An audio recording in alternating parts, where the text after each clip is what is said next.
Pune car ప్రమాదం case ఏదైతే 17 ఏళ్ల పిల్లాడు అతని తల్లిదండ్రులు అపర కోటీశ్వర్లు కావడంతో డబ్బులు కట్టల కట్టలు విసరడంతో పోలీసులు హాస్పిటల్ సిబ్బంది చివరికి జ్యుడిషియరీ దాకా అంతా వివాదాల్లో పడ్డటువంటి వ్యవహారంలో ఆ డబ్బు బలిపే కథ నడిపించిందనడానికి సాక్ష్యం చివరికి ఎట్టకేలకు మీడియా సోషల్ మీడియా ఇంపాక్ట్ వల్ల కథ మారుతోంది.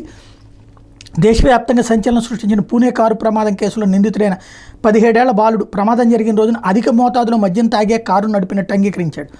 అవును, ఆ రోజు అధిక మోతాదులో మద్యం తాగే కారు నడిపాను, ఆ పైన పోలీసులు అదుపులోకి తీసుకున్నాక ఏం జరిగిందో నాకు పూర్తిగా గుర్తులేదంటూ పోలీసులు విచారణ వెల్లడించాడు.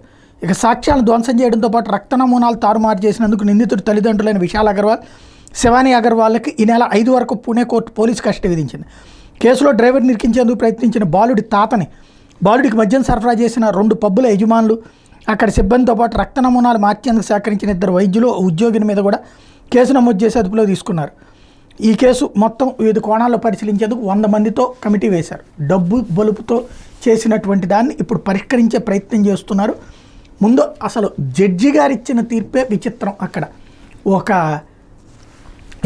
ఇద్దరిని చంపేసినటువంటి యాక్సిడెంట్లో ఒక పేపర్లో ఒక 500 పదాలతో కూడినటువంటి వ్యాసం రాసేసి వదిలిపెట్టమన్నారంటే అది విచిత్రం అసలు.